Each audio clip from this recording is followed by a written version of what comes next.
After Meg Lyons died suddenly in her Bakersfield, California house, it had remained untouched when Mrs. Frances Freeborn moved in during the month of November, 1981. Every piece of Mrs. Lyons' furniture was just as she left it.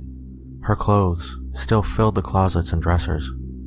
Eager to make the house her own, Mrs. Freeborn set about cleaning out the house and refurbishing it to her liking, and that's when the trouble started. The first unsettling mystery was a loud thumping noise coming from the kitchen, which Freeborn at first dismissed as noisy plumbing. But then there was other strangeness. Freeborn habitually closed all doors and cabinets before retiring to bed, only to find them wide open in the morning. Lights would be switched on by unseen hands. She tried to take these curious occurrences in stride, but was convinced a paranormal force was at play. When she tried to hang a particular picture, a series of 3 photos in one frame, of pre-Civil War women. The morning after hanging it, Freeborn was puzzled to find it on the floor, but neatly propped against the wall. Figuring it had merely fallen, and luckily not broken, she rehung it. In fact, 5 times she tried to hang the picture, and each time it was taken down and set against the wall. Following an impulse, she hung the picture in a spare bedroom much lower on the wall and too close to the light switch than she actually preferred. But this time the picture stayed put. Why? When Luke Cowley, the dead Mrs. Lyons' son-in-law, visited the house, he remarked that Mrs. Lyon had hung a very special picture in that very spot. In 1982, as Mrs. Freeborn was preparing to redecorate the master bedroom, the poltergeist activity increased. Throughout the day that she shopped for paint and wallpaper, she was unnerved by the sensation of being watched. That night, crashing noises and loud banging in remote areas of the house kept Freeborn from sleeping. She arose from her bed at 2 a.m. and walked into the bathroom. She ran some water at the sink to wash her hands. Suddenly, the bathroom window flew open. She closed it, returned to her bed, and sat, frightened. Again the bathroom window opened, and in the same instant, the bedroom window crashed shut. The folding doors of one closet tore open as another closet door slammed closed. Her dog barked frantically at the terrifying spectacle. Scared out of her wits, Freeborn's solitary thought was to get out of the house. She picked up her dog and fled the bedroom, into the hallway, and ran smack into some unseen force. There was a zone of pressure, she later related. A mass out in the hall, as if something ominous and ugly was concentrated there.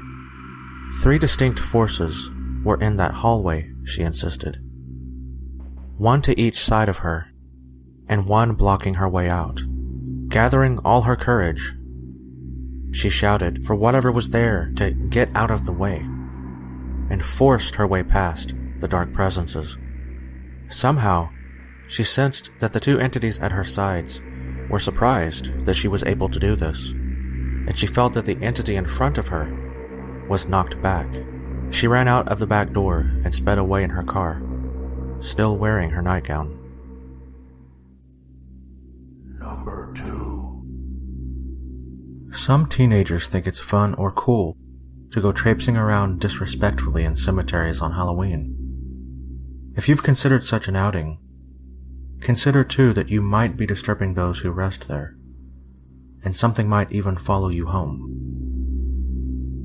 A 17-year-old British girl made that mistake. It wasn't Halloween, but the spring of 1978, when a girl, identified only as Miss A by the Society of Psychical Research, and several of her friends decided to make their way through a local graveyard, trampling graves as they laughed and joked. Only Miss A and her family was to pay the price for that prank, however. Several nights later, Miss A awoke to see the apparition of an old woman sitting in a chair near her bed. The spirit was not transparent, and Miss A did not sense any harm from it. In the morning, she wrote off the experience as a weird dream. But it wasn't. For several weeks following, Miss A repeatedly saw the ghost of the old woman, sometimes in broad daylight. It would follow Miss A from room to room, hovering less than a foot above the floor.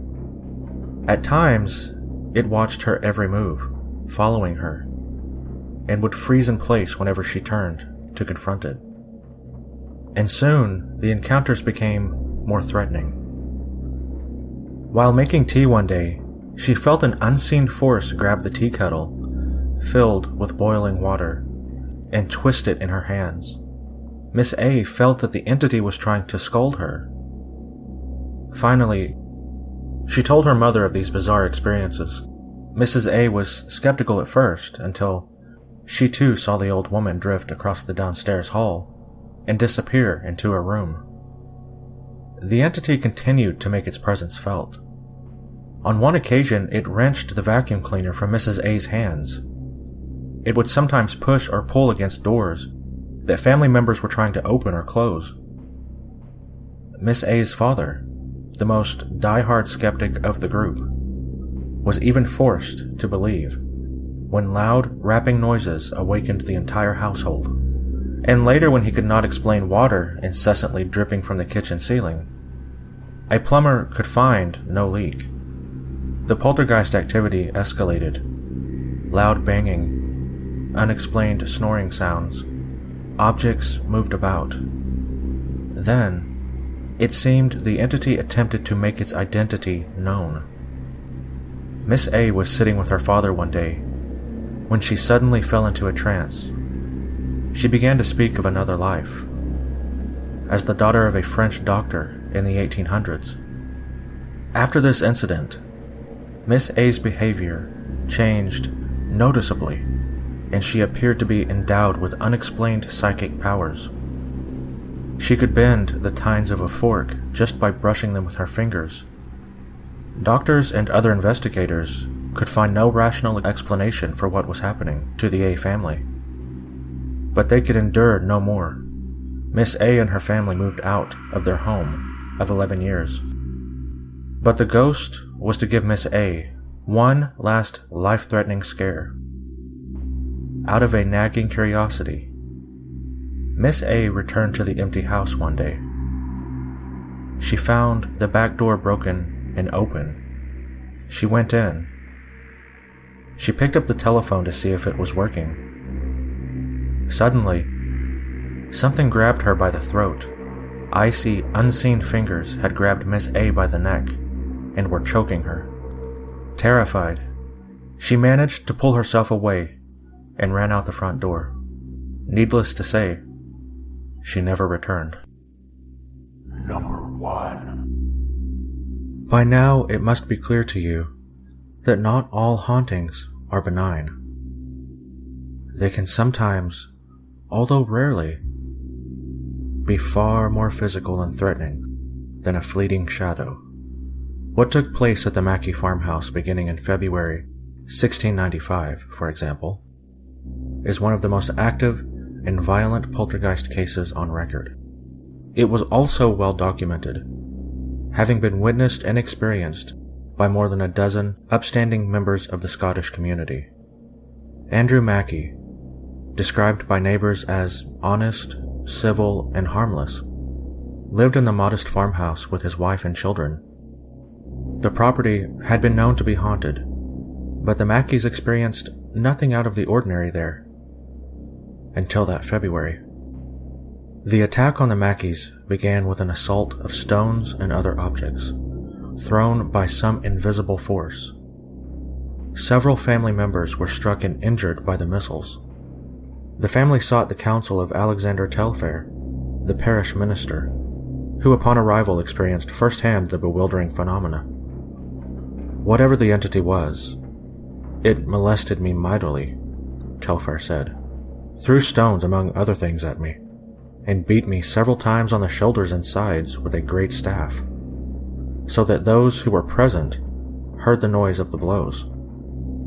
The hateful presence was unrelenting. The Mackeys testified that it attacked their children one night in their beds, delivering forceful spankings. More than once, it would drag people about their house by their clothes, an investigation described. A blacksmith narrowly escaped death when a trough and plowshare were hurled at him. Small buildings on the property spontaneously burst into flames and burned to cinders. During a family prayer meeting, chunks of flaming peat pelted them. A human shape, seemingly made out of cloth, appearing and groaning. Hush. This being the 17th century, the Mackeys were quick to attribute the phenomena to demons. On April 9th, Andrew Mackey enlisted no less than 5 ministers to exorcise the farmhouse of the demonic spirits, but the ministers were to have their hands full throughout the ritual. Stones hailed down on them. A few of the ministers, including Telfair, claimed that something had grabbed them by the legs or feet and lifted them into the air. The clergymen were not willing to yield victory to the entity, however, continuing their exorcism efforts for more than 2 weeks. Then, on Friday, April 26th, a voice from the invisible specter declared to them, "Thou shalt be troubled till Tuesday." When that day arrived, the witnesses watched in astonishment as a dark, cloud-like shape formed in the corner of Mackey's barn.